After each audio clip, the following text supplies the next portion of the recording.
কেৱল মাত্ৰ নতুন ভোটাৰ আইডি কাৰ্ড পাবলৈ আপুনি কেনেকৈ এপ্লাই কৰিব মানে যদি আপোনাৰ ভোটাৰ আইডি কাৰ্ডখন হেৰাই গৈছে বা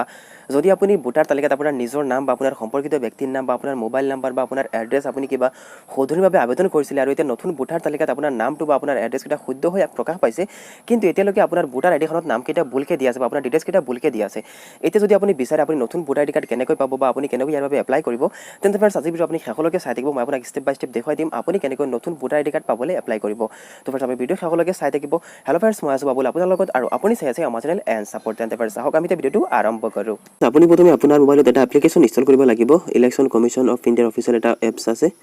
আপুনি প্ৰথমে প্লে ষ্ট'ৰটো অ'পেন কৰি ল'ব আৰু প্লে ষ্ট'ৰটো অ'পেন কৰি দিয়াৰ পিছত আপুনি চাৰ্চ বাৰত টাইপ কৰিব ভোটাৰ হেল্পলাইন আৰু একেবাৰে ওপৰত যদি এপ্লিকেশ্যন আহিব voter helpline election commission of India আপুনি প্ৰথমে এই এপ্লিকেশ্যনটো ইনষ্টল কৰি ল'ব মই অলপ আগত ইনষ্টল কৰি ৰাখিছিলোঁ সেইটো কাৰণে এতিয়া অ'পেন দেখুৱাই আছে মই অ'পেনত ক্লিক কৰি দিছোঁ আপুনি অ'পেনত ক্লিক কৰি দিব ইনষ্টল কৰাৰ পিছত এপছটোৰ ইণ্টাৰফেচটো এনেকুৱা আহিব হয় আপুনি প্ৰথমে ফৰ্মছত ক্লিক কৰিব ফৰ্মছত ক্লিক কৰি দিয়াৰ লগে লগে ইয়াত চাওক কেইবাটা অপশ্যন দিয়া আছে apply online new transfer election correction তাৰপিছত আছে issue of replacement electors photo identity card EPIC আপুনি এই অপশ্যনটোত ক্লিক কৰি দিব ইয়াত ক্লিক কৰি দিয়াৰ লগে লগে এই পেজটো অ'পেন হ'ব আপুনি কণ্টিনিউত ক্লিক কৰিব কণ্টিনিউ ক্লিক কৰি দিয়াৰ লগে লগে প্ৰথমে আপুনি আপোনাৰ ষ্টেটটো চিলেক্ট কৰিব লাগিব ইয়াত আপুনি ক্লিক কৰিব আৰু আপুনি আপোনাৰ ষ্টেটটো চিলেক্ট কৰিব মই আসাম চিলেক্ট কৰি দিছোঁ 2 নম্বৰ অপশ্যন ডিষ্ট্ৰিক্ট চিলেক্ট কৰিব লাগিব ইয়াত বাক্সা দিয়া আছে ইয়াতে আপুনি যদি ক্লিক কৰিলে আপুনি আপোনাৰ ডিষ্ট্ৰিক্টটো আপুনি বিচাৰি পাব মই ডিষ্ট্ৰিক্ট চিলেক্ট কৰি দিছোঁ আৰু 3 নম্বৰ বক্সত আপুনি আপোনাৰ এছেম্বলিটো চিলেক্ট কৰিব লাগিব মই এছেম্বলি চিলেক্ট কৰি দিছোঁ আৰু আপুনি নেক্সটত ক্লিক কৰি দিব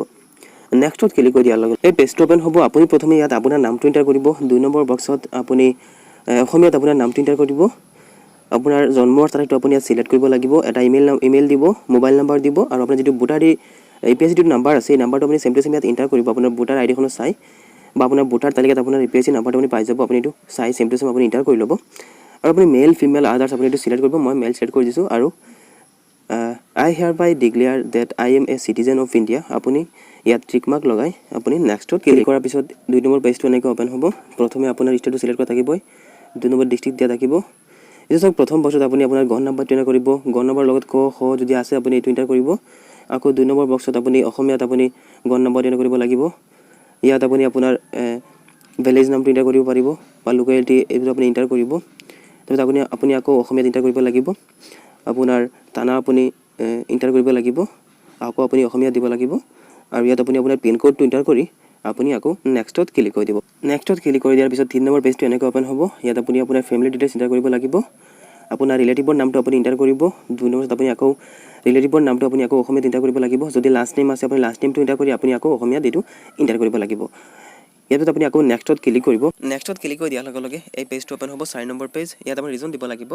region for applying for a duplicate card ইয়াত আপুনি ৰিজন দিব লাগিব যে আপুনি কিয় ভোটাৰ আইডিখন এপ্লাই কৰি আছে ডুপ্লিকেট কাৰ্ডৰ কাৰণে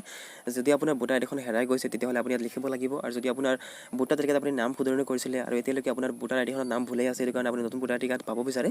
এইটো মই লিখিব লাগিব মোৰ যিহেতু ভোটাৰ আইডিখন হেৰাইছে সেইটো কাৰণে মই লিখিছোঁ I request that a duplicate photo identity card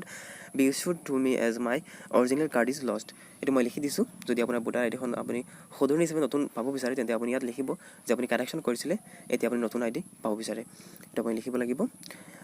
ইয়াৰ পিছত দিয়া আছে EPIC কালেক্ট অপশ্যন আপুনি ভোটাৰ আইডিখন কাৰ পৰা কালেক্ট কৰিব বিচাৰে মই আপোনাক ছাজেষ্ট কৰিম আপুনি I will collect EPIC from BLO এইটো আপুনি চিলেক্ট কৰিব কাৰণ যদি আপুনি এইটো চিলেক্ট কৰে আপোনাৰ ভোটাৰ আইডিখন আপোনাৰ ডাইৰেক্ট BLOৰ হাতত যাবগৈ আৰু BLO আপোনাক দিব পাৰিব এইটো আপুনি চিলেক্ট কৰি ল'ব আৰু আপুনি নেক্সটত ক্লিক কৰি দিব নেক্সটত ক্লিক কৰি দিয়াৰ লগে লগে ইয়াত ডিক্লেৰেশ্যন দিয়া আছে আপুনি ইয়াত টিক মাৰ্ক লগাই দিব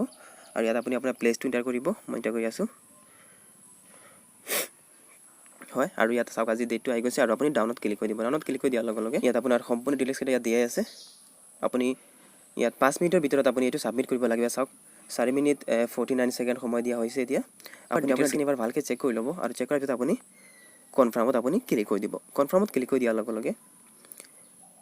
thank you your application has been submitted successfully ইয়াত আপোনাৰ ৰেফাৰেল ID ইজ এইটো দিয়া হৈছে এইটো আপুনি এবাৰ স্ক্ৰীনশ্বট কৰি ল'ব আৰু স্ক্ৰীনশ্বট কৰাৰ পিছত আপুনি অকেত ক্লিক কৰি দিব চাওক ইয়াত ৰিচিভ আহি গৈছে আপুনি ডাউনলোড যদি ক্লিক কৰে ডাউনলোড ক্লিক কৰি দিয়াৰ লগে লগে আপোনাৰ পৰা যদি পাৰমিশ্যন বিচাৰে আপুনি এলাউড ক্লিক কৰিব আৰু এই ৰিচিপ্টখন আপোনাৰ মোবাইলতে ডাউনলোড হৈ যাব ইয়াত চাওক ডাউনলোড হৈ গৈছে এয়া চাওক এখন হৈছে ৰিচিপ্ট ৰিচিপ্টখনত যিটো ৰেফাৰেঞ্চ নাম্বাৰ দিয়া আছে এই ৰেফাৰেঞ্চ নাম্বাৰটোতে আপুনি ষ্টেটাছো ট্ৰেক কৰিব পাৰিব তো ফ্ৰেণ্ডছ ভিডিঅ'টো সকলোকে চোৱাৰ বাবে আপোনাক বহুত বহুত ধন্যবাদ যদি আপুনি এতিয়াও আমাৰ চেনেলটো ছাবস্ক্ৰাইব কৰা নাই চেনেলটো ছাবস্ক্ৰাইব কৰি ল'ব কালি আকৌ লগ পোৱাৰ সামৰণি মাৰিলোঁ থেংক ইউ